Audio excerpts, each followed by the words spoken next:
Winning cures everything. Now for your hosts, Gary and Chris.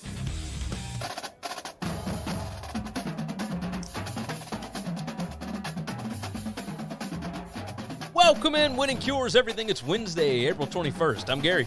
And I'm Chris. And we have got a lot of football to talk about today, Chris. You feeling good? Yeah, man. I feel like we're in the middle of the season with all the stuff that's popped up. That happens. Maybe not quite. But there is a lot to break down. We got a lot of NFL stuff going on. We are inching ever so closer to the NFL draft. So why don't we just take the opportunity right now to let everybody know we are doing a live stream for the NFL draft. It's always one of our highest viewed shows. We've done it for multiple years in a row now with our buddies from the Westlot Pirates podcast. They are a Northwestern/Big Ten podcast. Go and check them out anywhere that you can find them. Sam was on with Chris yesterday. You've got John on tomorrow. Is that right? Yes, sir. All right, so you're going to have John tomorrow. You're going to have Scuzz next week?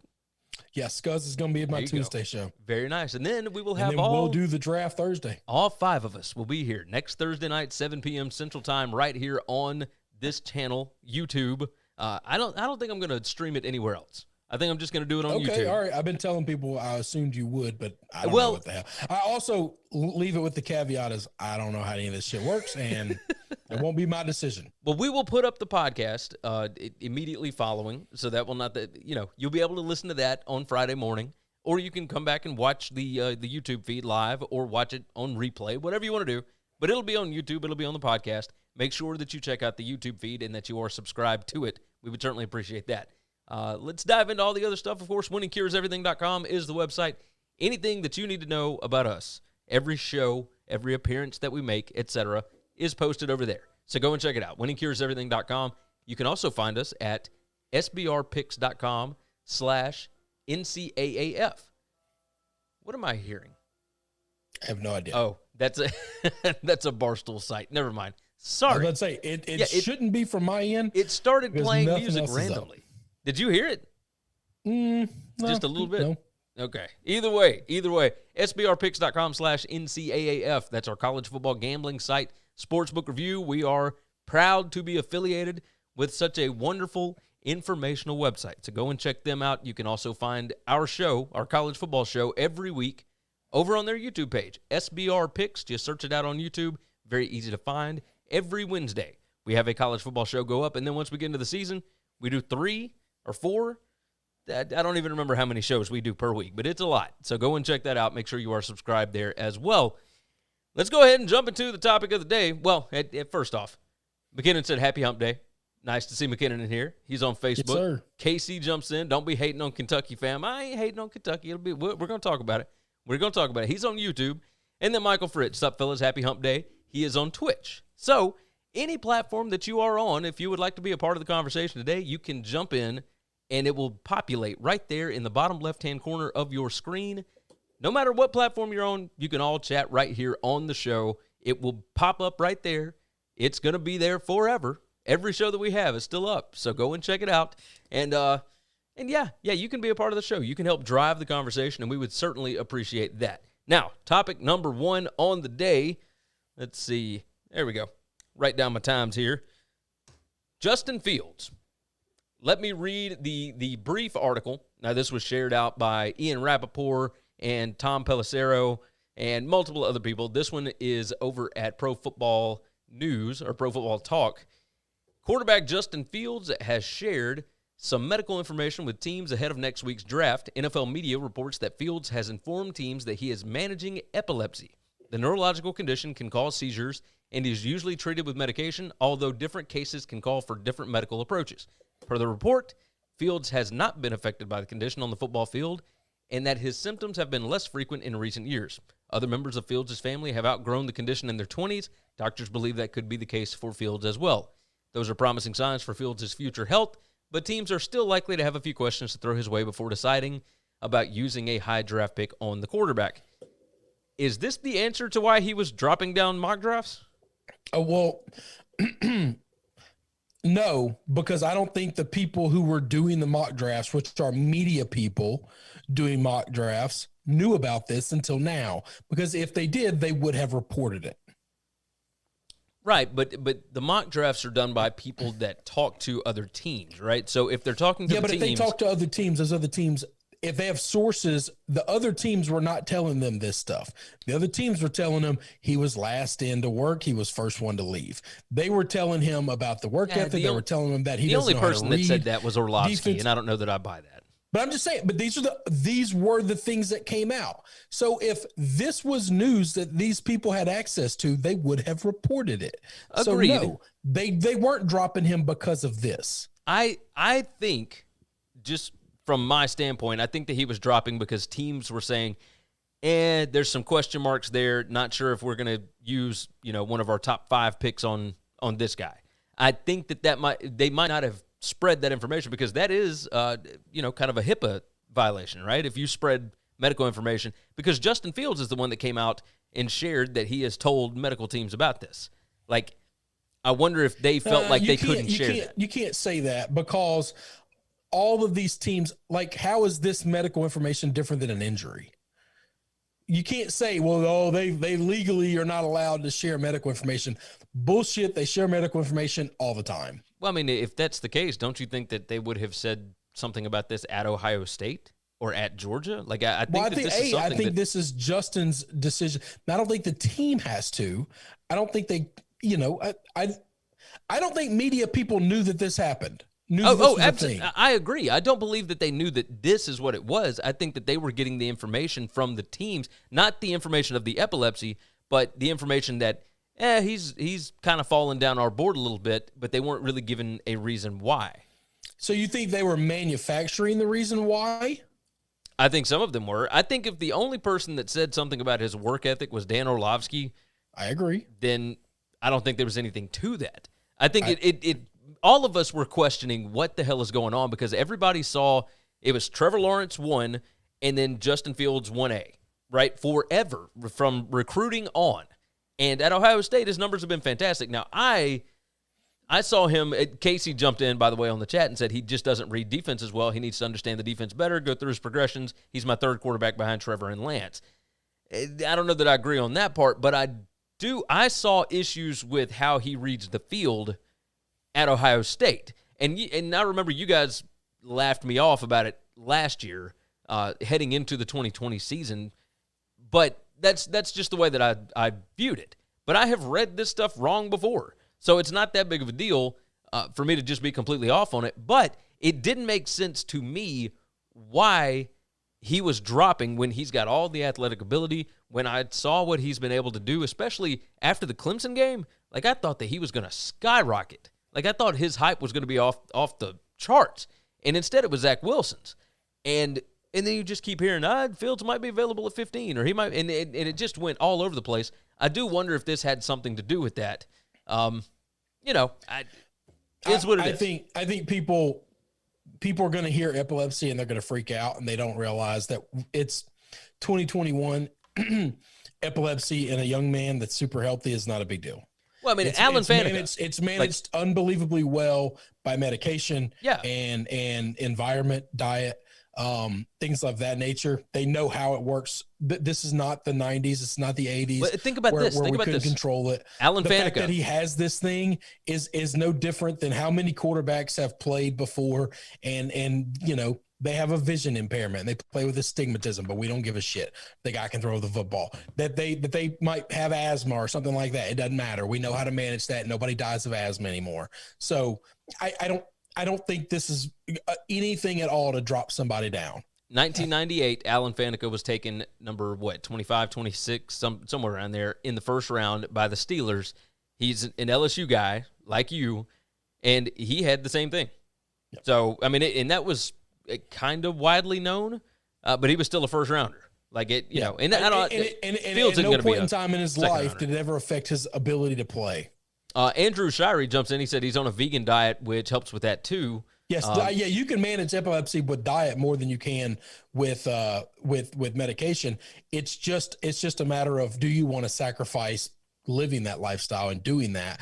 But it's not an issue. It's just something that he has to deal with. But it's something he's probably dealt with most of his life, and it's second nature. Yeah.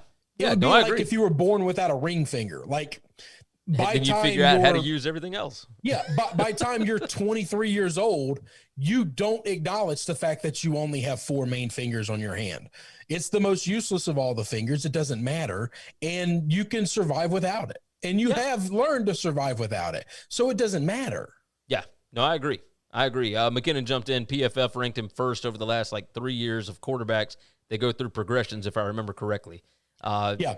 I don't think that's right. The not being able to read the field is a complete myth that has been debunked by guys who break this stuff down recently.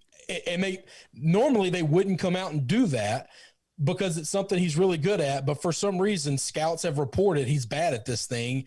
And so a bunch of people have to come up that are smarter than those guys and say, hold on, he's not. You're completely wrong.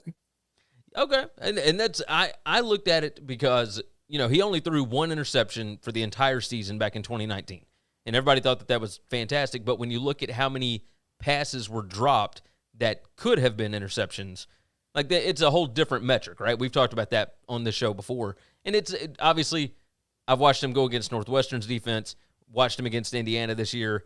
It's a different thing for me, but those are off games from the rest of what he does, right? So it's not – I haven't done a full scout on Justin Fields. I don't do a full scout on any of these guys. I just know what I've seen, and I've seen some flaws, but it's not enough flaws for me to think that he's not like a top 5 guy, which is why it made absolutely no sense for the longest time why he was dropping all the way out of the top 10 and why people were thinking that the Patriots could get him at 15. That made no sense to me. So that's why I was curious if this, and I don't think it'll affect anything. Michael Fritz, I don't think this will affect his draft status at all. These teams have the best medical personnel you can buy, and I agree. I'm just wondering if this is why he was. And this isn't even something where you need great medical personnel. You take medication. This is not that at all. Casey said, in my opinion, Fields, Wilson, and Jones will be career backups at best. Not first-round talents. I think all 3 would have a shot at places like Miami, Detroit, or Philly, but I wouldn't take them in the first round. Boy, Casey coming in with fire. I'm not interested in that. I don't care. All right, let's move off of that one. Let's stay on quarterbacks. You interested in this? Yeah. The Eagles came out today and said they are not going to name Jalen Hurts the starting quarterback. Now, right now he's the only quarterback in the room. That's what I was thinking. A little bit of a tip of the hand that we're probably going to draft a quarterback. So Eagles coach Nick Sirianni and general manager Howie Roseman declined to name Hurts the starting quarterback for the 2021 season during a pre-draft availability Wednesday. Now, here's what they said. To name any starters at this particular time, we've been working with these guys for 2 days. Sirianni said, my biggest thing is competition. We've talked a little bit about my core values, and it's my second core value. It's this team's second core value. Competition is a huge thing. We're going to have competition at every position. Hurts and Joe Flacco are the 2 quarterbacks in the room. I forgot they signed Flacco. Yeah, they signed Flacco. I'm really interested in this because there are some guys that come in with you got to compete for your job, right? Yeah. But if you look at, and we don't have a problem with competition. As a matter of fact, you and I both prefer it, especially on our college teams, right? Well, no, I prefer it in the NFL. I've told you this. Oh, agreed. Guys that just get drafted and get handed the keys, I don't know a time where it's ever really worked out within the first couple of years. I'm not saying that they all have to play backup like Aaron Rodgers did for 3 years. I'm saying if you draft a guy, you need to have somebody else in there that actually has a real legit chance of winning that spot, because competition breeds the best out of everybody. Okay. Yeah. It just does. You always need your backup pushing your starter up. And now if your guy gets to Aaron Rodgers level, if it gets to Drew Brees level, then you give him the football, you trust him, Tom Brady, you just trust him and you move on. But if you're not that level guy, if you're not Hall of Fame bound, then you need to be pushed. If it wasn't for guys bringing in guys just to push somebody, we would never have Russell Wilson. He would not exist. That team signed Matt Flynn to, at that time, one of the biggest contracts, per year, money to a quarterback in a long time, and they spent a third-round draft pick on a guy that they just thought was going to be a backup. But guess what? They didn't hand the keys to Matt Flynn. They said, we're going to come into camp and we're all going to work and the best guy's going to start. And they started a guy they were paying $200,000 to. Yeah. Over a guy they were paying $15 million to, when $15 million was the highest paid quarterback or one of the top 3 or 4 quarterbacks in the league. Yeah. Yeah. I think it's smart. Michael Fritz jumps in. Good for Philly. I hate when teams at Denver just hand the starting job to unproven young quarterbacks. Yes. Healthy competition is good for everybody. Yeah, Hurts has not exactly proven that he is the guy. But aside from Flacco, those are the only 2 guys. But I do think that it's smart. I just wonder about the locker room sometimes. Every NFL locker room is different. So at this point in time, you don't worry about the locker room in April. Right, but well, especially in Philadelphia, because you are putting in a whole new staff. You have to build a culture because from everything that we saw with Doug Peterson and Carson Wentz and all that bunch up there, the locker room was kind of a mess up there. Yep. And they got rid of a lot of the problems, a lot of the egos, I think, in that locker room. And now maybe we're in a better spot, but obviously we'll see. Steven Stadler jumps in, said, I think the Eagles draft a quarterback. I don't think it will be in the first 2 rounds. Very likely. You could totally see them taking somebody like Kellen Mond or taking a late flyer on Ian Book or somebody along there. Yeah. I think both of those would be really good. They could bring in the Stanford kid. They could bring in, there's a lot of guys between these top 5 guys and, the back end guys. I mean, there's going to be quarterbacks taken in every round probably. Yep. I think you're right. I think we're going to see a lot of top quarterbacks. 5 and then nobody else is going to take a quarterback. Yep. Tim James jumps in. He said, G Money. What's up, buddy? What's up? Casey said, I like Hurts more than Fields, Wilson, and Jones. I would say, man, no, don't give me that. Don't give me that. You gotta move on, Gary. Michael said, those quarterbacks you mentioned, Chris, work like someone's going to take their job all the time, which is why they're great. Ben said, why is Sam Ehlinger not a first-rounder? Because he can't throw. That's a big part of it. And I don't think that he's very good at reading defenses. He never was at Texas. McKinnon, I could see them picking up Kyle Trask if he's there in the 3rd. Trask will not be there in the 3rd. Guarantee, no question. That's my guarantee. He won't be around in the 3rd round.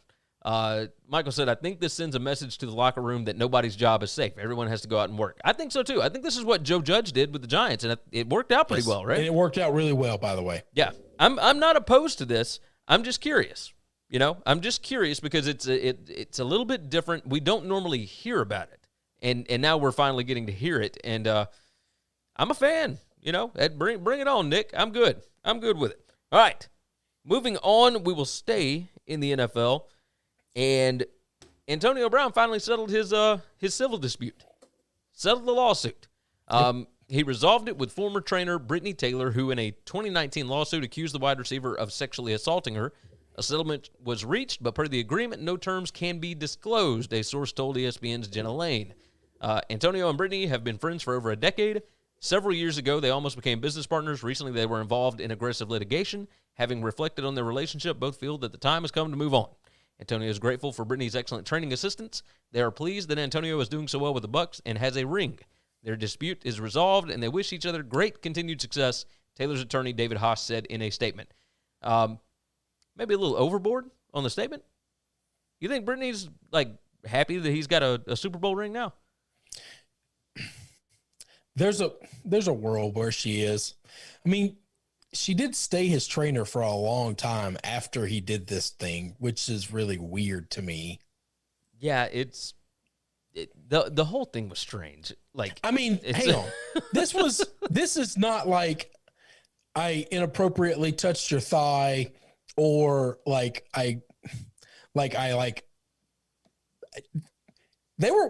they watching a church video on their iPad or YouTube or something, and he was then her and he jerked off on her? Yeah. It was really weird. That's weird. And then really I get that's sexual assault and I get suing somebody over that. I totally understand it. I don't get staying that person's trainer and keeping a relationship with them after that for a long time. And listen, I don't judge folks. Yeah, they settled it, whatever. They're saying that they were friends and that they just want to move on and I guess remain friends. Like, I don't know. I don't know. Unless, like, none of this makes sense to me at all. By the way, Nope. Casey jumped in and said, geez, guys, I'm entitled to my opinions. Yeah, but yes, you are. You've said that opinion 6 times already. And then he said, if you We drop, get it. You don't like those 3 dudes. That's cool, Casey. Joseph said she's happy she got that $500K plus. Yeah, that's probably a lot to do with it. I mean, I'd probably be friends with you if you wrote me a big check. Yeah, no, that's true. Casey wants to know if you drop Drew Lock in this draft class, where does he rank? He said I would have these 5 guys ahead of him. Yeah, I'd have all 5 of these guys ahead of him, and I'd maybe probably others. have a lot of other guys ahead of him. But here's the thing: it doesn't mean they're all going to be better than him and what he's done. It's hard to drop him in the class because I've seen him. I think I know what his ceiling is. All right, and while I think he's got a much higher floor than most of these guys because I've seen him, I would take the unknown of the next guy being great, because where he is, I think is not good enough to win anything. And therefore, I would rather take a guy that might be a complete and utter bust in 2 years than ride it out with a guy I know is not the dude. Casey said, I was talking about Hurts. I'm comparing QBs. I might take Hurts over Locke. Well, we hadn't seen enough of Hurts. I thought he was talking about Hurts with the other 3 guys that he already said he didn't like. Yeah, so. he said I would have these 5 guys ahead of him, but I guess he said I only said it once. The other was a Hurt. Okay, either way, we're done. Either way, move on. Let's move on. The AB stuff. Michael brings up. He said the only thing that's changed is now AB is a douchebag with a ring. What are the odds that's in a pawn shop in Vegas under 10 years? I don't know, man. In 10 years, maybe. 15 years, probably. It depends on. I don't know. I mean, that ring could mean a whole lot to him. So I mean, it could. Look, I would think these rings mean a lot, but you also see them in pawn shops or show up on auction blocks all the time, too. That is true. That is true. I don't know. Like, the whole AB thing. So what I think what this means is it's pretty imminent that he is going to re-sign with the Bucs at this point. Jason Light said, we've had discussions throughout the offseason. You can tell we've put an emphasis on bringing back our players from last year that contributed to our success, and he would be no different. So we'll continue to have talks and see where it goes. I would imagine, like, and he noted that they signed him last year even when the dispute with Taylor was ongoing. So the resolution wasn't necessarily the deciding factor of whether or not they were going to continue. I think it was a big factor, though. I do think there was some encouragement by the team to say, we'd like to bring you back. We'd also like you to end this petty thing. Yeah, get this thing done. So this is not hanging over us as well as you throughout the season. Yeah. It's weird, which is fine. I'm okay with that. I don't have a problem with that. Yeah. Let's see. In 2019, Brown declined to sign a $2 million plus agreement with Taylor. Brown countersued Taylor in 2019 for defamation and interference with his NFL contracts and endorsements. I mean, it's just like the whole thing was weird. Like the whole thing was weird. Yes. I don't know. I'm glad that it's done and that we don't have to, like, it's another Deshaun Watson thing that's just always hanging out there. You can bring it back anytime you want to talk about it. Now it's done. We don't have to worry about it anymore. Michael said, I want Chris to have that ring in 15 years. He said, you deserve it more than AB. I don't know about that. I didn't do anything. Yeah, you stuck with Tom Brady. I'll tell you this. I love Tom more than he does. Yeah, I don't know, man. No, that's definitive. It's clear and present. I promise you I love Tom more than Antonio Brown. I bet I love Tom more than Antonio Brown loves anybody other than Antonio Brown. Yeah, you might be right about that. You might be right. That's a strong statement. That's a strong statement. I'll stand by it. That's why I made it. Totally fair. All right. Hines Ward is a new member of the Florida Atlantic coaching staff. This seems like a pretty good fit to me. Yes. When all of these coaches, Eddie George and Deion Sanders, et cetera. Now, he's just a position coach. Those other two guys took head coaching jobs. I'm with you. But they took head coaching jobs at lower levels. Yeah, you're right. Now he's at a much. He's at an FBS school. Yeah, under Willie Taggart. An FBS school. That's right. I wonder what the different route to getting a big time head coaching job would be. Is it becoming an assistant coach at a place like this, a place like FAU, or is it going and being a head coach at a lower level, or I'm very curious. I think both of them would lead to the next step being the exact same, which is the next step is an OC job at a bigger school or a DC job at a bigger school. I don't think you move from either of these to a head coaching job other than those guys move into a small FBS head coaching job. But Hines Ward being a position coach won't move from there to a head coach.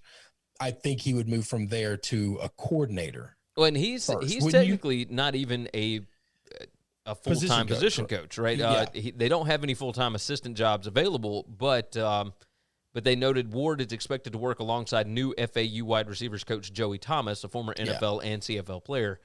I do think that this is smart. Like, if you're wanting to get into coaching, like, get in wherever you can. Right. He was a Jets offensive assistant in September 2019, and obviously wasn't there last year. But I don't know. I think this is perfect. Like, I think Hines Ward, anywhere he would have gone, I would have thought it was great because I think that he's a fantastic, locker room guy. I think he relates well with players. I was a big Hines Ward fan because of the Steelers, but I liked Hines Ward even when he was playing quarterback at Georgia. Like, he played everything at Georgia. Like, he was awesome under Ray Goff. The game has changed a lot since Hines played. I'm curious as to how much he's kept up with he's obviously not going to come in and coach the way he played. Yeah. Because that game doesn't exist anymore. I mean, it's a different sport now. Yeah. But that doesn't mean he's not capable of knowing everything there is to know about this game and being able to play it and coach it. I do think it would help recruiting a lot. Oh, yes. Now, depending on what kind of job he has, he might not be allowed legally, technically, to recruit. I don't know his ability to work with players based on the job that he has. The NCAA has a bunch of bullshit rules. But that's something that, I would be interested to find learn about. Like, what exactly can he do? He worked as an NFL analyst for NBC. He was a contributor for both CNN and Headline News since 2016. And then, of course, joined the Jets 2019. We'll see what happens. I'm kind of excited about this. I think this is a good development, and I want to see where it goes. Ryan said, are you guys making your UFC picks today or Friday? You know what? I didn't have it written down, but we can talk about a couple of them. I'm only going to talk about Usman and Masvidal, so we'll do that at the end of the show today. I'm not that worried about the other ones. Moving on, former Michigan quarterback Joe Milton. He has transferred to Tennessee. Tennessee is doing an incredibly smart thing here. So they already brought in Hendon Hooker, and that was even before Jeremy Pruitt was let go. But now you've got Josh Heupel, who is just I think it's smart to just bring in however many bites of the apple you can, right? Like, this is kind of like teams acquiring as many draft picks as you can get so that you have as many bites at the apple as you can possibly get. You kind of feel the same way, Chris? Yeah, I think it's always smart to bring in competition and to let these guys come in and compete. I liked Joe Milton when he came in. I wanted him to do well. I thought he would do well. Big time accuracy issues. Yeah, I mean, he's got a monster arm, but he just struggled being accurate with the football, and that's just one of those things where it didn't work out. But that doesn't mean it can't work out. It doesn't mean he can't get better. And I do think Josh Heupel's offense is going to be more quarterback friendly than what they're running up there in Michigan. Oh, very much so. Which is shocking to me. I feel very disappointed that Harbaugh has handed over his offense to somebody else. This is one of the best offensive guys in the NFL that we've seen in a long time. And he was able to do it with a pro-style quarterback, with a spread quarterback, with a super athletic quarterback. Like he's done it with guys who were great accuracy, but not strong arms, not accurate, big, strong arms. Like, he's done it with different types of QBs. He comes to college and he gives his offense to somebody else. I do wonder how much of his NFL stuff was Greg Roman. You know, like we've seen what Roman's been able to do with Lamar Jackson. It's what he was able to do. I think that's a chicken and an egg. I think Greg Roman learned it from Jim. I mean, it's entirely possible. I just do, man. Jim one has had Harbaugh success. was too good at the pro level and at Stanford where he didn't have Greg Roman. And that's true. So that's my only caveat of that is I know this guy knows how to call college football games. Why the hell is he not doing it? Yeah. No, I agree with you. I do think that Heupel's offense, as you were saying, very quarterback friendly and could actually really work with Milton. Now, he might need another year to develop, but he's got years. Oh, so yeah, he's got time. I don't expect him to walk in, but I do think next year he's going to be competing for that job. Oh, absolutely. I do think that Milton with honestly, if you looked at like his 7-on-7 tape, when he was being recruited, he was one of the very few guys that, because Cam Newton is a 7-on-7 coach. That's right. He does a lot of mentoring and whatnot, helping out with developing young players. And you just look at him, and he is as big as Cam Newton. Like they're the same. They were the same size in high school. Like he's built like a damn truck. Yes, like Josh Heupel's offense is predicated on throwing the ball up and letting your guy go get it. And it's a very Josh Allen thing. If you got the players to be able to go get the football, then you're going to be all right. So that's where a lot of this is going to be settled, is whether or not Tennessee has got wide receivers that can actually go get the football. But, I am curious. I think it's incredibly smart. Just load that quarterback room with competition and see what you got. Because there's not a single person on that roster that has established themselves as a starter at this point. Or a leader, by the way. That's a big part, right? So therein lies the difference of if we're splitting hairs, but one of you guys takes the locker room by storm, then that helps. That helps a whole lot because I don't see a lot of leadership in that room, and that coaching staff ain't loyal to anybody. Nope, not yet. Not yet. They hadn't had anybody that, and everybody thought that Milton was going to go back to Orlando, right? Go play for Gus Malzahn because that's where he's from. No, that's it. Well, that's the offense I actually wanted to see him go to. Because I saw what Gus did with Cam. I think him and Gus Malzahn's offense is better than him and Heupel's offense. I mean, we did see what Gus did with Nick Marshall, who ended up playing quarterback in the CFL. Like, he wasn't even a quarterback before he got to Auburn, and he's not a quarterback after he left Auburn. That's right. But I do think Gus's offense predicates himself to be more successful than this, but neither here nor there. Entirely possible. Let's see. Sticking to college. Also, the level of competition at the American. While I like the American, I defend the American. It ain't the SEC. Oh, it's certainly not. But so that was I think that would have helped. Reason why I was kind of hoping he'd go there. But hey, I am excited about this. I am. Yeah, I think this will be good for him. I think it's good for Tennessee. Competition, baby, competition. All right, Kentucky assistant coach Vince Marrow. This was his quote today, and I know Casey's going to be irritated at me, but I just have to bring it up. The UK football State of the Union, according to Vince, he said, "I'm not saying we're Alabama or Ohio State, but we're damn near close." What exactly is close? Yeah, close is a relative term. Close is an interesting word because we are here in Mississippi close to New York if you're trying to get to London. Bobby Regan over at Barstool said maybe he's talking proximity. He said a couple hours south of Columbus, same conference as Alabama, checks out. He said maybe he's talking about recruiting because Kentucky now has the 9th overall class in the country for next year. Yeah, but one top 10 recruiting class does nothing. That's kind of the point. One top 10 recruiting class. Yeah, this is insane to me. I think this is crazy. This is kind of some stuff that assistant coaches say, though, right? Well, yes. I think there's a reason a lot of them don't talk to the media, and when they do, you learn real quickly that guy's probably never going to be a head coach. And Vince Marrow's been around for a long, long time. I don't think he's trying to get a head coaching job at this point. But hang on. This could be he's not trying to because he knows this is the job he's going to have.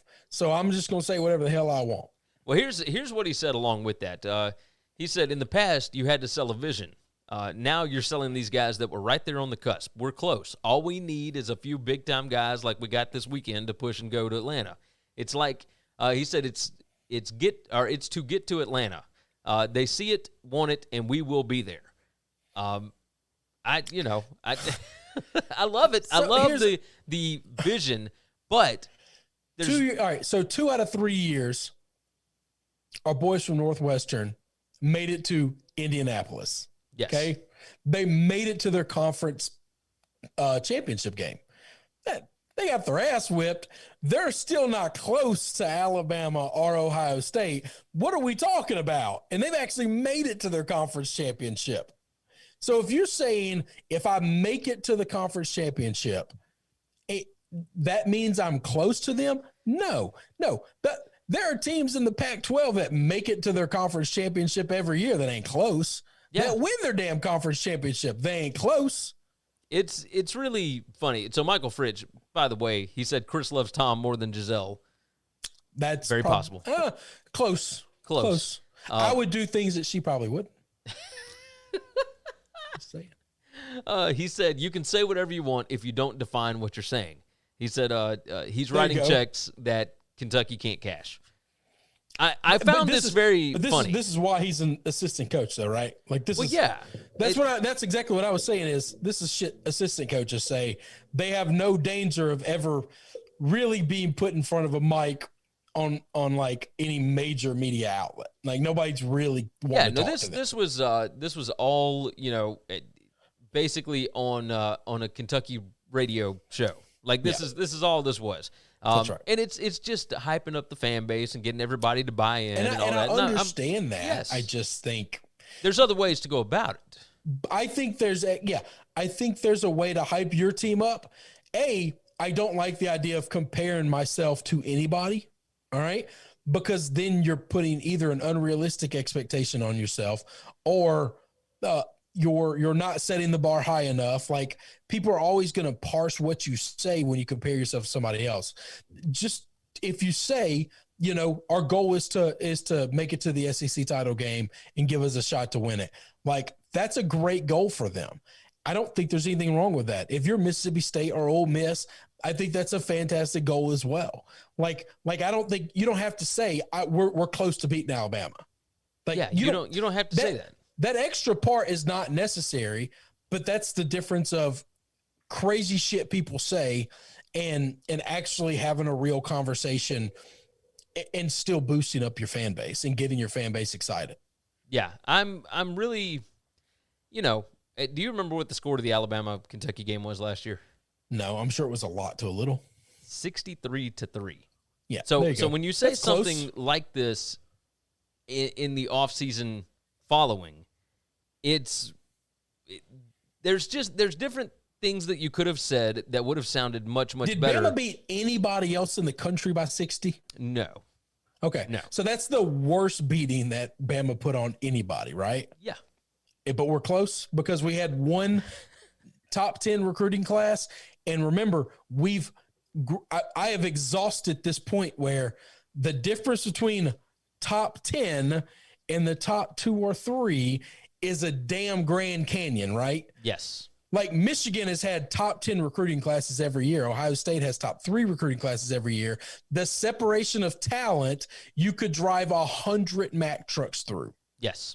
It's really remarkable. So top 10 sounds great. You have one top 10 class. One. Ben jumped in. He said Vandy's closer. Missouri is closer. Arkansas is closer. I don't know that I would necessarily say that, but if you just want to look at Arkansas, score, I do believe Arkansas is closer. I do believe that. I 100% believe Arkansas is closer. But because what I'm doing is Alabama and Ohio State, Kentucky, Arkansas. Yes, if I think Arkansas is a little better than Kentucky and more headed in the right direction than Kentucky is, then that means they're closer, right? Hold on. I want to read Casey's. Okay. Kentucky obviously gave up after the first quarter. If they would have had an average quarterback, it would have went down to the wire. Do you think an average quarterback makes a 60-point difference? I don't believe so. Like, I felt like shit for shushing you earlier. You made me feel bad, and I'm sorry, and I apologize. I shouldn't have done that.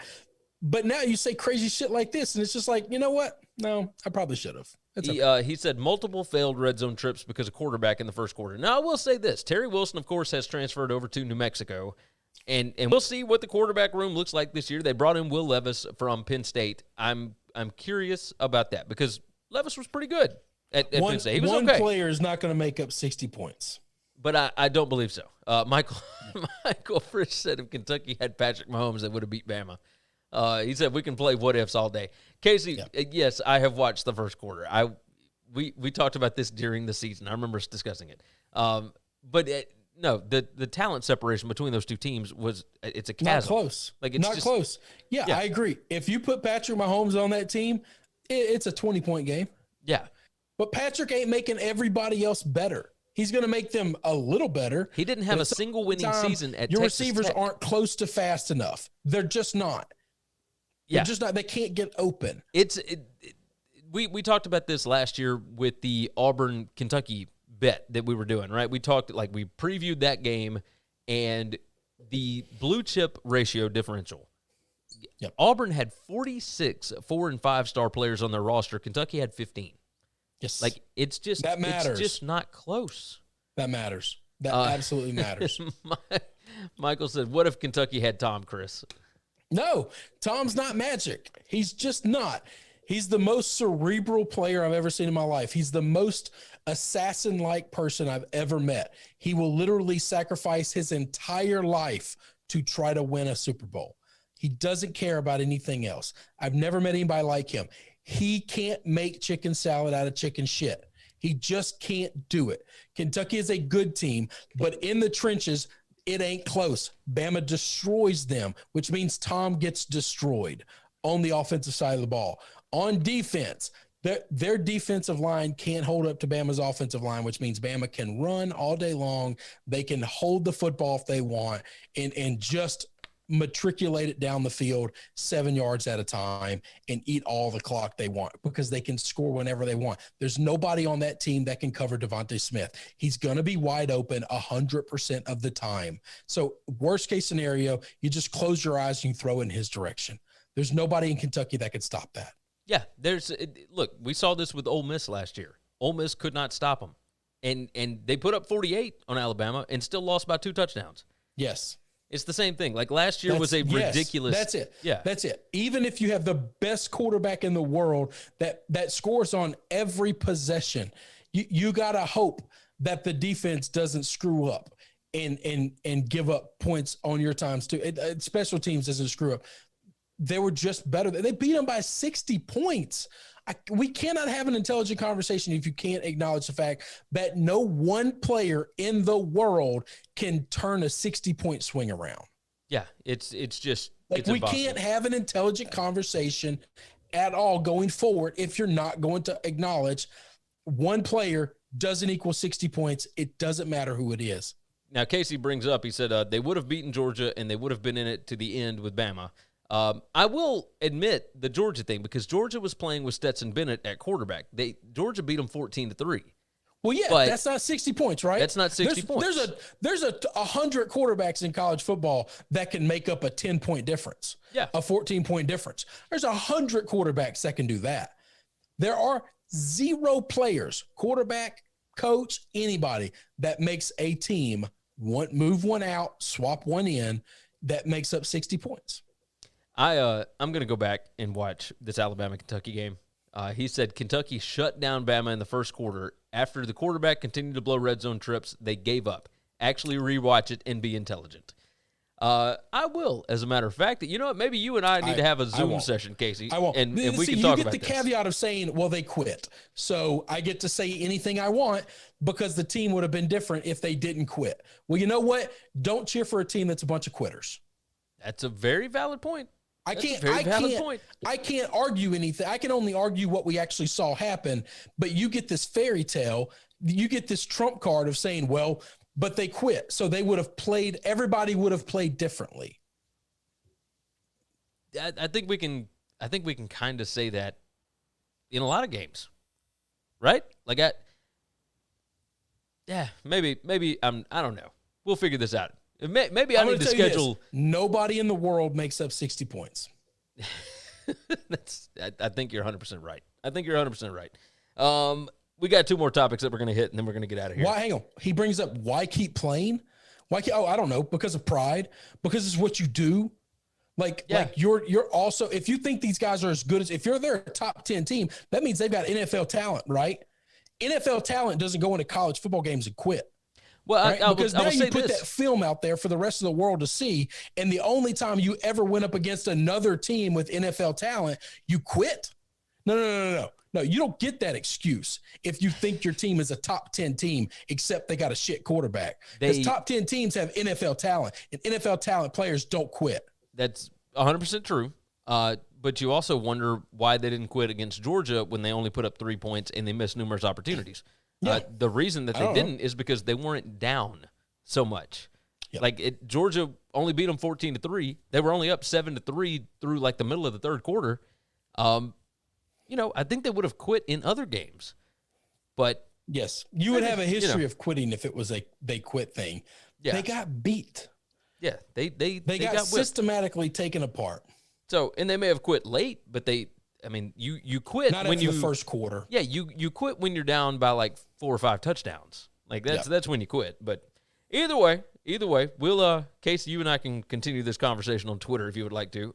By the way, you guys can follow us. I'm at Gary WCE. I'm at Chris BG. And let's close out with these 2 topics here. NFL schedule is being announced on May the 12th. Do you find it fascinating that this has turned into basically a national holiday the past, 3 years or so? Well, it's not really a national holiday. It's just a day that people get to see when the actual games are going to take place. It matters because this is – in the NFL, your team is only going to play 17 games. They're only going to have 8 or 9 home games. And so, there's large portions of the league that have nationwide fan bases now, okay? The world has become a commuter world. People have moved off to other places to live and to make a living, but where they grew up, fans of their team is across the country or in different parts of the place. Being able to start making those plans is a big deal. I look at the Patriots league schedule and the Browns schedule every year. I look at Chicago's schedule every year because one is a city I love and a team I like, and the other 2 are teams that I love. And I try to start figuring out, all right, when can I go where?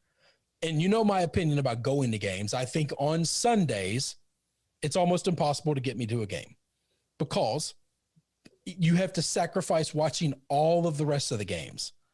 But you give me the Thursday night game, you give me the Monday night game, or you get me a Sunday night game where it's the only game being played, and I'm in. I'm all in. Yeah. So then you get to kind of figure out. I think it's a big deal because I think there's a lot of people like me that don't live around where their team is. Now, if you're a local fan, then this is no big deal. You're just finding out the actual dates of the games, and you got to figure out what weekend you want to go up to the game or not. But I think a large majority of people are buying tickets these days are traveling. Yeah, I do agree with that. I look every year at the Falcons schedule, at the Titans schedule, and then at the Saints schedule because those are all within driving distance. That's a fun weekend trip that's, at most, for like New Orleans from us is 6 hours? Yes. I used to do the same thing with the Rams when they were in St. Louis. Like I would just look and see, okay. Now, New Orleans is one I'm going to look at too. I've got one of my best friends, a really good old friend of mine, is actually he lives in Mobile, Alabama, but he's a season ticket holder for the Saints. Yeah, because that's about an hour and a half. Invites me down all the time, so I'll always be watching for a game there as well. Absolutely. So yeah, I do think it's a lot of fun to see exactly when the games are, but it has taken on a whole different. I care about this more than they break this up into 2 different forms.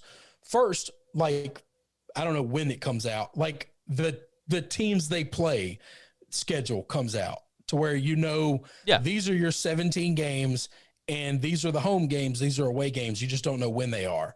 And then 5 months later, they do this. I've never understood why the 2 releases, but this is the only release that matters to me. Yeah, I agree. Because if the Patriots are playing the Titans, yes, that's cool to see 5 months ago. But if it's on Christmas Day, I ain't going.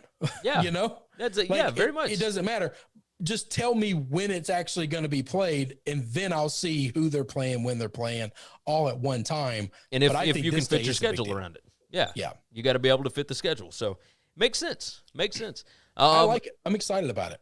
Let's close out. We'll give out some UFC picks. Chris, I don't believe that you were prepared for this. No. But I do know.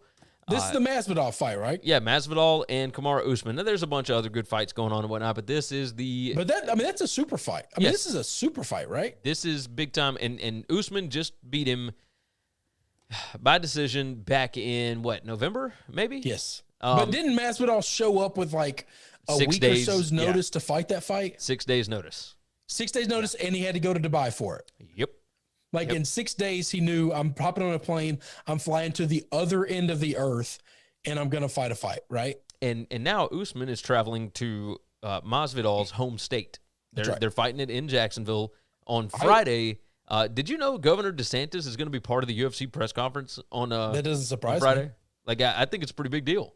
So that guy was making a bid for 2024. Oh yeah. So he's putting himself in front of every crowd that'll have him. You got that right. So the odds are Usman minus 410, Masvidal plus 310, and I think we're both going dog here, right? Oh yeah. Look, we got a striker. I like Masvidal. I love that I'm catching 3-1 odds. We've got a striker that could win it. But I'm going to take the 3-1. Yeah, we've got a striker that could win it on any punch. On any punch.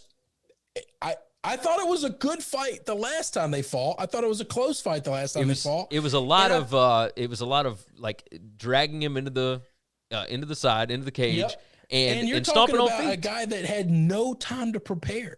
Yeah, no, Usman knew he didn't have time to prepare. Michael said, "Great show, got to run." He said, "Give these guys 5 stars. We appreciate that for sure. Give us 5 stars on Apple Podcast."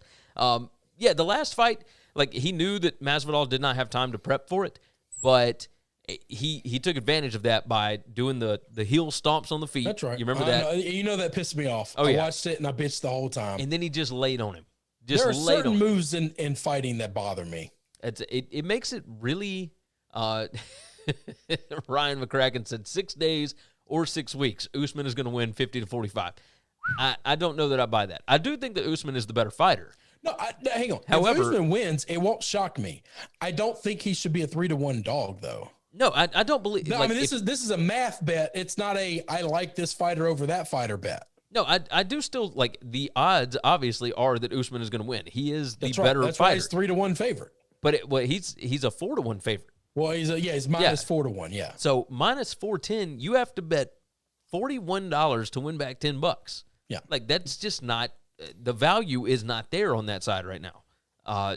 So yes, I'm absolutely going to roll with Masvidal because it just makes more sense. It's a money bet. Yeah. And that's I like betting dogs in fights that can strike. If you're a striker and you're catching 3-1 odds, I'm gonna try to. I might set some money on fire, but all I need is one lucky punch, and I got and the fight's over.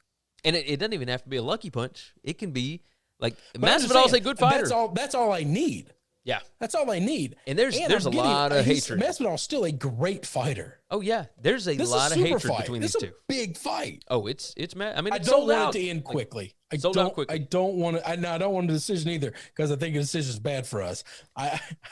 Very much so. I think it's just. I understand what I'm doing here. This thing goes over 3 rounds. It's just about math. I think if I bake this bet 3 times, I'm going to win one of them. And so therefore I'm going to come out on the positive end. If it gets into the 3rd round, I think it's done.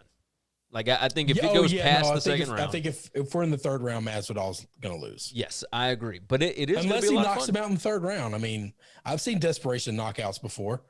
He knocked out Nate Diaz in the 3rd round, didn't he?